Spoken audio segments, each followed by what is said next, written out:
No, naš obstoj sestavlja nenehno zaporedje vzponov in padcev, ki jih pogosto ne izbiramo. Odgovor na veliko večino življenjskih tegob pa se skriva v aktivnosti in iskanju rešitev. Kako ostati optimističen? Kako se spopadati s stiskami? No, odgovore na to nam ponuja knjiga Notranji krokodil, o kateri bomo govorili v naslednjih minutah. Z nami je že, lahko rečemo, avtor. Jure, a ste avtor? Ali ste samo zapisovalec? Kako se temu reče? Soavtor. Soavtor. Skupaj sva mi dva, to vsebina je od Mojce, napisal sem pa jaz. Dobro. Tisto težko dvigovanje, heavy lifting sem pa jaz. Ja, to se pravi knjiga Notranji krokodil, avtorica oziroma izkušnje naučene optimistke Mojce Zvezdane Drnovšek, ki jo prav lepo pozdravljamo, zbolele, zato je danes ni tukaj. Pošiljamo veliko zdravja, Mojca, tako da to je to. Notranji krokodil, Jure. Kaj, kdo je to? A ga ima vsak? Ja, vsak ima notranjega krokodila.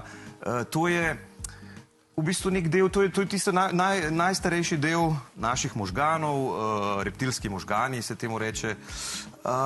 To so v bistvu stari mehanizmi v našem reptilskem jedru, ki nam lahko povzročajo veliko težav. Zato je možno z njimi s krokodilom se je možno naučiti sobivati. To je mogoče eno od osnovnih sporočil te knjige.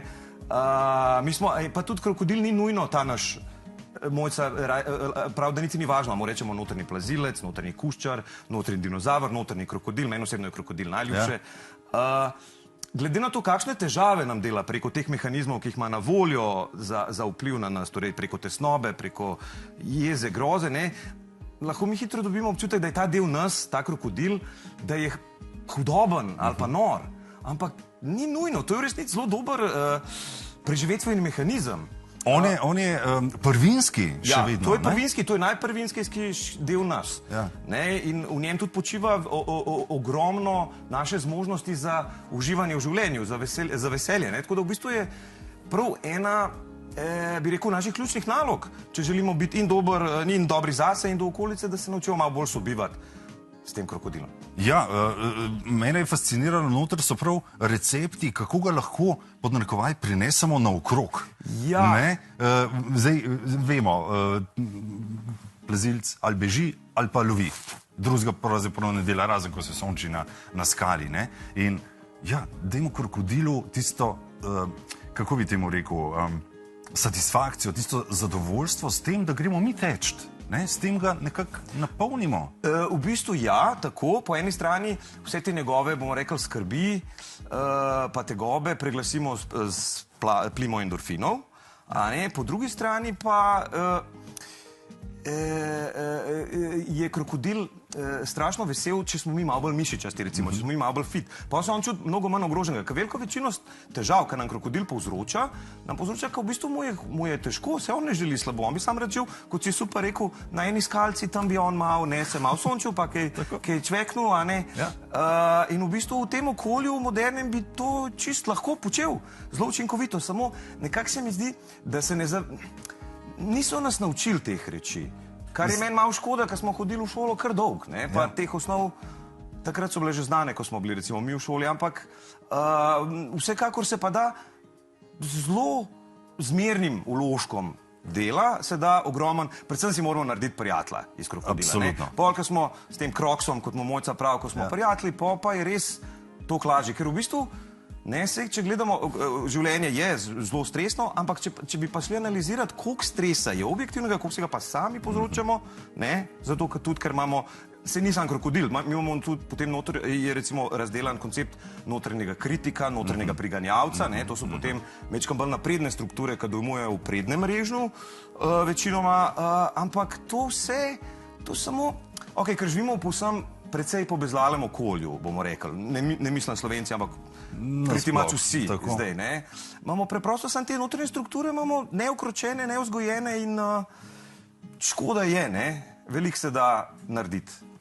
Zdaj, knjiga je nekako sestavljena, lahko rečemo, iz nekih 3 delov, ne? Pa niti ne zdaj tako prvi del, drugi del, tretji del, ampak notri so tako osebna razmišljanja avtorice, ki je mimogrede psihiatrinja, notri so dejanski nasveti, kaj in kako ravnati in tako. Tu zelo konkretni, taki praktični življenjski. Zelo. Hkrati pa je osnova, so tudi življenjske zgodbe njenih pacientov.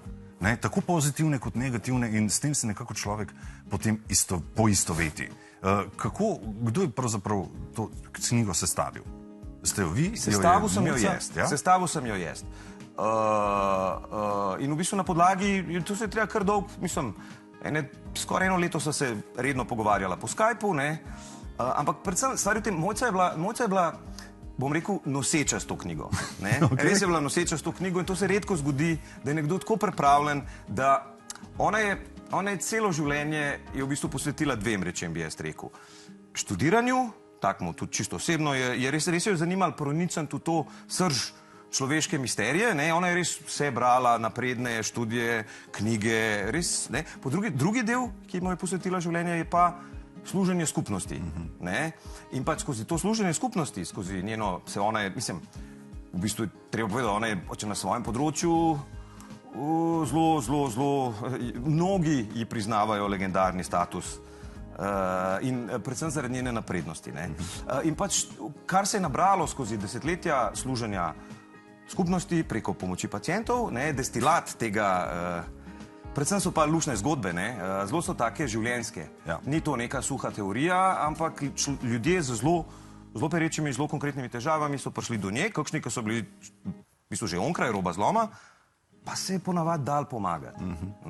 In iz tega, teh njihovih čiščenih zgodb lahko vsi potegnemo marsikaj, ne, ker slej ko prej se vsi znajdemo, vsaj na robu nečesa. Absolutno. Naše življenje, kot že rečeno, je sestavljeno nekako iz vzponov in padcev. In zdaj, kako ona v knjigi recimo opiše, kako rezati te vrhove in te globine, da je ta naša sinusoida kolikor toliko enakomerna. To je zelo lepo rečeno. To je v bistvu zelo budistično razmišljanje, ne? Rezati ne samo doline, ampak tudi vrhove, ne? Seveda, ker tudi vzpon je lahko nevaren. Ja, to je sigurno. Nasplošno je pa tisti rek, da kdor se veliko smeje, se bo tudi veliko jokal, ne? Zdaj, kako? Ja, zdaj, če bi obstajal nek hiter trik, ki bi ga lahko jaz takole prenesel, ne, v eni takem formatu, po moje ne bi me bilo treba tega sprašati, ker bi ga vsi poznali, ker vsi tako hrepenimo po tem triku, ne.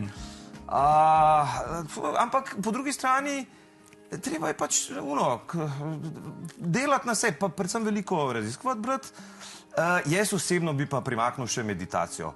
To je pa, če je kakšen hack, kot rečejo Američani, da shackaš, torej da z zelo malim vložkom ogromno dosežeš, jaz bi rekel meditacija. Meni osebno je to najbolj pomagalo, v tej knjigi ni poudarka na tem, ampak jaz mislim, da tudi mojega krokodila, mojega kuščarja, nič toliko ne pomiri, da je skoraj razumen, kakor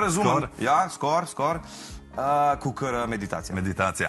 Dobro, če koga še nisva prepričala, da vzame tole knjigo v roko, naj poveva, da ima Mojca tudi ADHD, da ima disleksijo in vse to opiše skozi knjigo, tako da tudi tisti, ki imate otroke, recimo s tema 2 stanjama, boste nad knjigo res navdušeni.